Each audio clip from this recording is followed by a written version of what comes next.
We are live. And sorry, I'm trying to finish half an apple. We're going to be talking about nutrition, so I decided to eat an apple right before I got on. So bear with me for a moment. But we're going to be talking about food, what we consume, how it can or does it even play a role in attention and focus.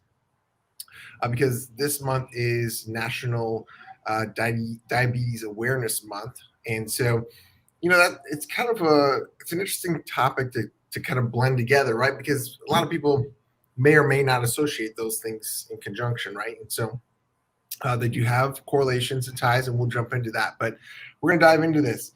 Heather, I know we know the answer to this, but attention and focus and nutrition. What are your thoughts on this? Give us some insight. What is? I believe there is a connection.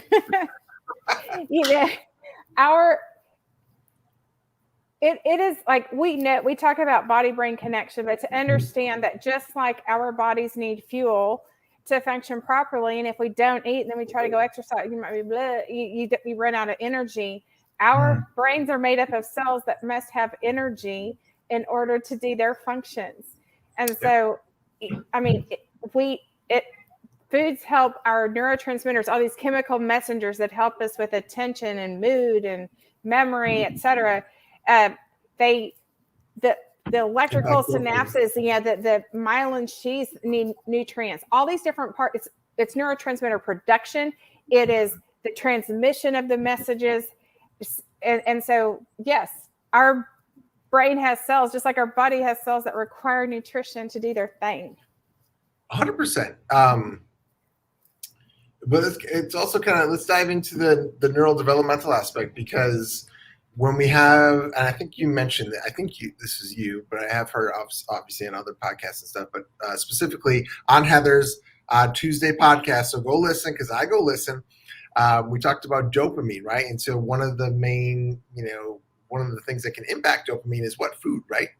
And so we can seek out food, or we can, we have lots of kids with sensory stuff and they only like particular foods, and some of that's sensory, but also there's the reward factor in that, right? Like high sugary foods boost dopamine levels. And so, they crave it for other reasons as well. Yes, there is a huge... Individuals with ADHD, diagnosed with ADHD, are 4 times more likely to have eating disorders, and then that is a predisposition toward type 2 diabetes. But individuals, 90% of our kids or adults that we work with have food sensitivity. So, in other words, the way the intestinal motility to break down foods for proper nutrient absorption can be impacted. But yes, we've got so many factors here. Impulsivity. If I don't stop and think about, is this good for me or bad for me, and I just grab whatever, that's predisposes us. It requires executive function to plan ahead about what you're going to eat. You had to remember to bring an apple today, and so when you think about, well, yes, let's not give my brain credit. Let's give Brittany's brain credit for that one. Yep. Yeah. I tried to throw you a bone, but okay. Yes. Go Brittany. I thought maybe she did, but I don't know. Yeah, anyway, it requires time management and planning, right, and organization, thinking ahead instead of everything being impulsive to do that. Not to, like Brian said, if I have fewer neurotransmitters doing their thing in the brain, then a donut gives you that rush, so that then there's that reward seeking thing. Also, a lot of our kids feel so out of control of their lives in so many ways because sensory processing gets them into overdrive and fight or flight. I feel like everyone's out to get me, rejection sensitivity, negative thoughts, rigid thinking. One thing I can control is this. And I'm going to, and that can play out a couple ways. One is like anorexia and stuff, and I'm going to control what my body looks like. And it's all or nothing. It's not in moderation. Or I'm going to say, I will not eat anything but this, and then have a very limited diet. And parents, come in saying, in addition to it being a sensory explosive experience, it sometimes is a control thing. And then they get into these ruts of, I will eat this, I won't eat this. There are so many reasons why individuals with neurodevelopmental struggles are more prone to eating disorders or unhealthy eating. And then both of those greatly enhance the risk of type 2 diabetes. Yeah, so I want to get a point of clarification there. Just so when they're eating habits, are their eating habits poor and thus they're more prone to diabetes, or are they kind of go in the opposite direction where as far, and maybe it's gender related too, right? Like males may consume more, females may consume less as far as that direction. I don't know this, so this is this is a real question. Is there a trend? Do you find kids with neurodevelopmental concerns? Obviously, I know there's a higher percentage that have diabetes, but is that kind of the direction most kids go, or is it 50-50? How does that go? I mean, it's both, but with girls on the show on Tuesday, we were talking about how differently sometimes neurodevelopmental struggles play out by gender, because there are gender differences. It doesn't mean that applies to everyone. None of this is a blanket statement, but based on large sample sizes over decades of research, girls are much more likely to internalize issues they're having. So in other words, instead of having conduct disorder or being aggressive on the level that boys are, they may self-harm. They may turn to eating disorders. There are more suicide attempts. They're internalizing conditions related to anxiety, depression. Our emotions, a lot of times, then of course, food is the friend. You know, a lot of kids will eat because they're bored. But anyway, a lot of girls, eating disorders happen in both genders. They are much more likely. The numbers of girls with ADHD are 4 times more likely to have eating disorders than girls without ADHD. And of course, a lot of these would apply to other disorders or differences of neurodevelopment, I should say. But across the board, male, female, in general, there is a tendency to have more addictive personalities, and that includes foods. That is not just alcohol, drugs. Girls are more prone to substance abuse, believe it or not, according to the stats. But addictive, I mean, that can be food, right. and not to mention, once you get on a bad track, if you have kids who struggle with change in routine, and if they get stuck eating a bag of potato chips every day, and then that's the only thing I'll eat, it just spirals very quickly. So both genders can have some bad eating habits, but the eating disorders do impact girls more than boys, but it is both genders. We never want to, exclude. Yeah. Yeah. But so thank you for answering that. But I guess, out of curiosity, just, I have let's just say I have a boy. Are they more likely to go down the idea of consumption of sweets, and just they're more, males are more prone per se to become more diabetic versus females that tend to fall down the more bulimia or binge and purge sort of thing? Is there, just out of curiosity, do you have any insight in that? I do. Type 2 diabetes, there is a slightly higher incidence of that in men. Okay. Not dramatically. So really it impacts both significantly. And both genders are, not just with ADHD, but with a lot of neurodevelopmental struggles, have very limited diets. And that can be because they have tactile sensitivities. Even the sense of smell impacts the sense of taste, and it impacts digestion. So what they will and won't eat. Yeah. I mean, you've got sight, sound, smell, taste. You've got so many sensory things all at once. Sometimes people will get hung up if they have obsessive tendencies. These things can't touch, or I will only eat things that are this consistency. It can even relate to an obsessive thing.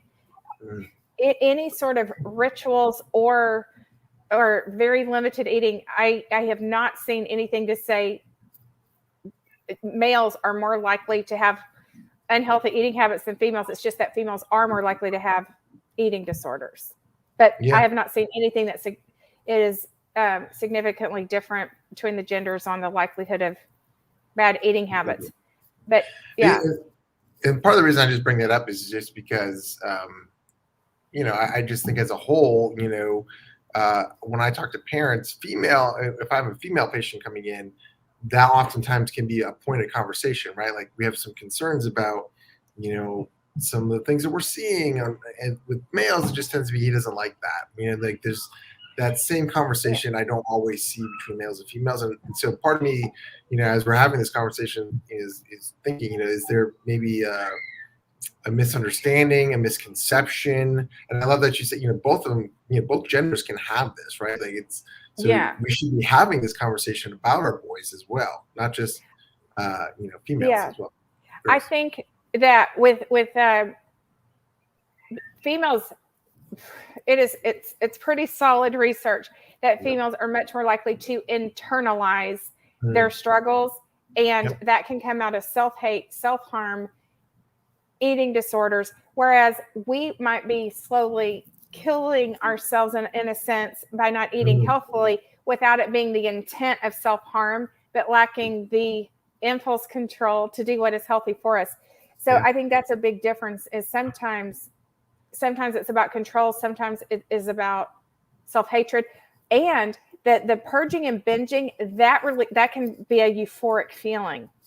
It actually releases chemicals, so even that process. So sometimes it is that euphoria seeking addiction that gets that going. But a lot of times when people eat unhealthfully, they are not willfully trying to harm themselves, even though it is harming them. But it is harming them, but they are not doing it as an intentional self-harm. Whereas a lot of the things that happen and girls are more likely to internalize. Okay, I think that was fantastic. And oh my gosh, it completely left my brain. It is gone. Okay, but so as we're talking about this all,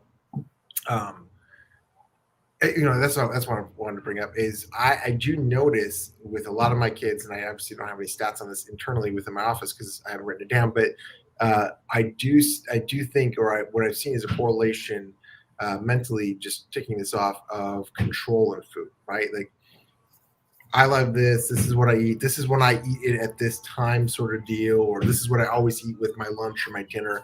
And when you kind of break it down and you understand the kid, a lot of it's just control. Like, I have we talk about all the time, like, I have so little control over my life, but this is a point of control where they can just enjoy this, whatever it may be, healthy or not healthy, oftentimes not healthy, but I've noticed that quite frequently. And I love that you brought that up, because I think that's such an important point to understand, right? Like, because you can substitute some of that, right? Like, they're looking for a form of control, not inherently this food all the time, right? Like, I just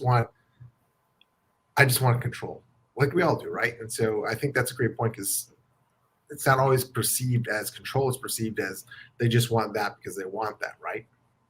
That's yes. And then a lot of times parents are like, just to avoid the battle, I just leave it alone. But yes, it is a natural human need and instinct to seek some control. It doesn't mean that you are controlling. But if I am not getting, if we have certain organic controls over ourselves. I mean, you and I can control our emotions. We can control and stop and think before we speak and act. Can you imagine if you felt like there was a propeller pushing you in a wind towards something that you don't have the capacity to stop? I can't control that those lights drive me crazy. I can't stand that materials are just, and I can't sleep, and I got all, but I can't control this. They are seeking what we already have, but just in whatever way they can find it. And so when we can help grow their autonomy and independence and choice in other ways, then they relinquish it in ways that are unhealthy for them.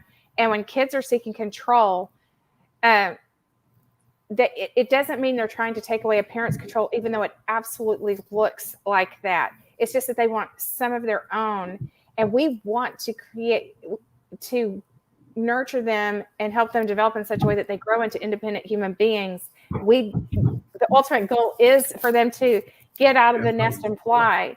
And so it doesn't have to be if we go about this correctly, it doesn't have to be a negative. It's a very positive thing, and what we ultimately want. And them seeking some independence is healthy, and it is actually a developmental milestone that kids go through too. Just a quick point on that is I'll have some kids who are very docile, and then as we start working with them and as the brain starts maturing and we're seeing integration, we'll see an uptick, a little bit of some autonomy, and the parents are like, "What'd you do to my kid? You ruined him." So that is one thing. I mean, I think it's such an important thing to look at is are they striving for autonomy there, right? Because what they're trying to do is give themselves a voice, but they don't know how to do it. So they found something they can lock into and can control. And I think both of us agree that, I mean, that's what we're trying to do for all the people in our communities, right? We're trying to give them the power, the autonomy. And so, but it all starts with the little kiddos that come to our office that don't know or can't speak for themselves, right? And so, as you're looking at this, are they seeking autonomy? And what ways can you help them or give them a voice? Because that's truly what we want, right? Absolutely. Okay. Whew. This went down a rabbit trail that I wasn't expecting. So we're having fun today. But one of the other things I just want to touch on here, I love that Heather brought up motility, because muscle tone is very important, smooth muscle tone, the intestinal tract, and how that's all related is very, very important. But I also want to go back a little bit to the autonomic nervous system, how that plays a role, because a lot of our kiddos do not have regulation over their fight or flight system. Okay, and so they're I see lots of kiddos with food sensitivities. Their system is so amped up, so ramped up that we see a lot of this. But one of the things that I know is talked about quite frequently, but is related to this, is dyes in food. Okay, and I'm telling you, right after Halloween, I saw a little spike in some changes, and part of it may have been the sugar, but a lot of dyes are included in these candies, and so this is one of the things that should be discussed more. Is just understanding that your whole foods don't have those chemicals in there that are impacting neurotransmitters, are not leaking through the gut. Because Heather, I mean, how many of these kids have a form of leaky gut syndrome, right? Oh yeah, so many. Even if it doesn't have to, if you've had tests and you've had it's not leaky gut, it's not really an all or nothing.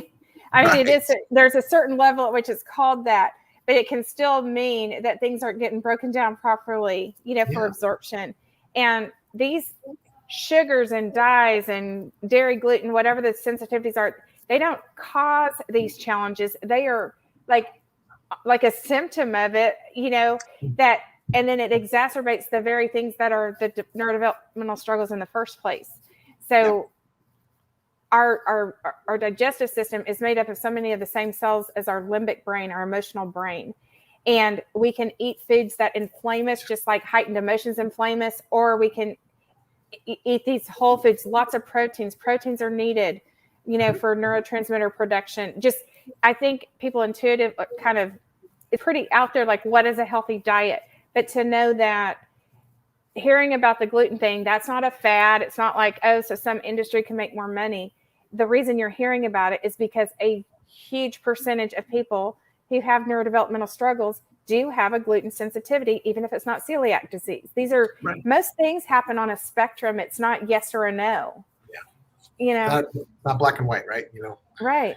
I love that you brought that up, because when I talk to parents, it's not inherently that gluten's bad or that dairy's bad or that all of these things.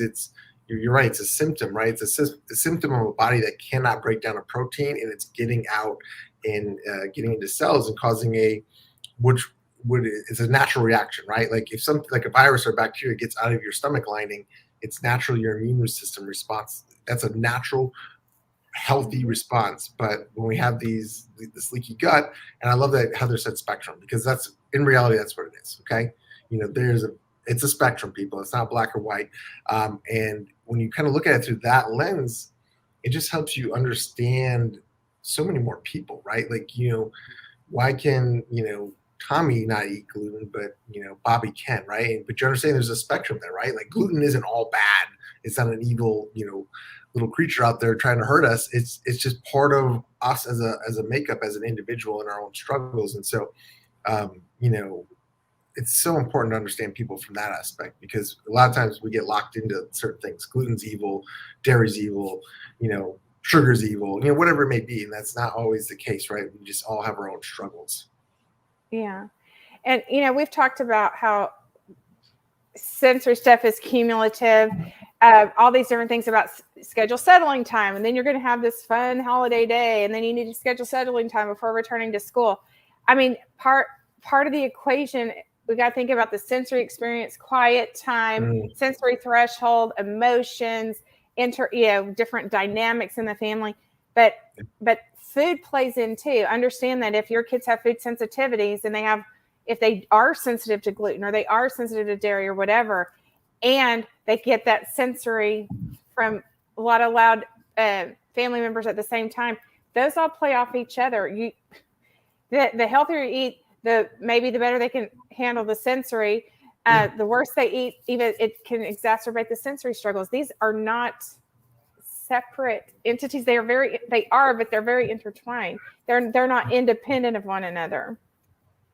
100%. I think Heather and I will always agree on this, that we are not we cannot be broken up into a piece. Like you're not one thing. You're not just a chemical being or a physical being. You're a whole person, right? Like all the parts you ever want included, whatever that may be. But we are a whole being, right? And so it's so important that we always view ourselves but also our children as whole beings, right? Like this all plays a role in it, right?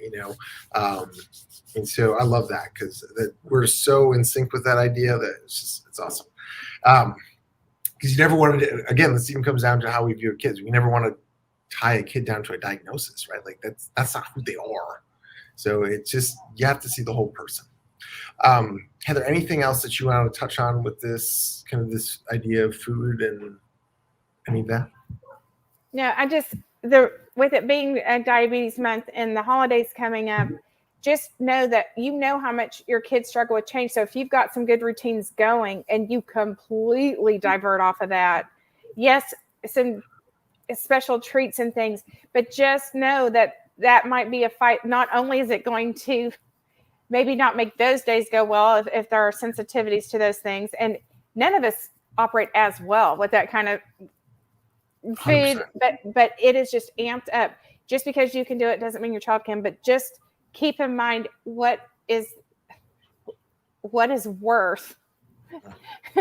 where is the line? Kind of be thinking about these things in advance and know that whatever you allow to happen during the holidays, then you have another change routine that they got to get back into. So yes, moderation, have fun, common sense, and that's it. 100%. Yeah, so just as with a kiddo, Chet, who loves his sweets, we walk into this with moderation, right? Like with the idea of we're setting the goal as moderation, right? We're parents, we're human beings, so we have failed at this many times. But the idea of, hey, we're going to be going here, and there's just going to be pie or cookies, and today we can have one or two of these or whatever we decide for that day, right? With them, we're kind of prepping them for what they can expect, right? So we're not being like, have at it, kiddos, or they're not thinking that they see this whole tray of cookies and they can have them all. I mean, Chet might think that, but we've already prepped the idea that he can have two for the day, right? And we can have one after dinner and so forth. You can kind of prep them a little bit, and we've historically found it's not always perfect, and it's not that he loves our answer all the time, but at least he understood that he walked in with getting 2 cookies, and so he puts up maybe a little bit of a fight, a little bit of a push, but he's more likely to give in and say, you know what, we did agree upon that. So, you can prep, like Heather said, you can kind of talk to them a little bit, give them some expectations, because that goes a long way sometimes with them. Yeah. Sorry, let's prepare with things ahead and bring things around. Yeah, go ahead, Heather, if you want to. Oh, let me see. No, I'll give you mine. Yes, that's right. Yes. I love that. And you can do this with sensory in that. Thank you so much for that comment. Healthy snacks. Last year when we did a show, we talked about if you've got a lot of shopping and everything like that, packing healthy snacks, packing sensory things. If you have kids with food sensitivities, you've got noise canceling headphones, or you've got stick-it-ness that you put over the automatic flushers of public restrooms. So just like we have a sensory kit, have healthy snacks. I love the idea of having always having healthy snacks in a car, not just during the holidays. And when kids get in a car, because hunger, by the way, hunger and thirst can also have the same very similar impacts in the body as anxiety. And so kids may misread their own body signals, and hunger or thirst can also elicit an emotion. And so it's not just about eating the right foods, but it's making sure that the hunger is regulated, that there's plenty of, that they're not dehydrated. 80% of our brain is water. And once you kind of take the water out of the equation, it's 60% fat, which is why healthy fats are so great.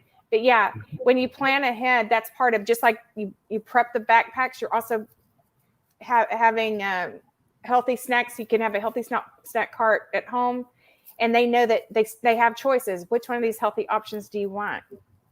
Yeah. Hangry is a real thing. I 100% agree. Yeah.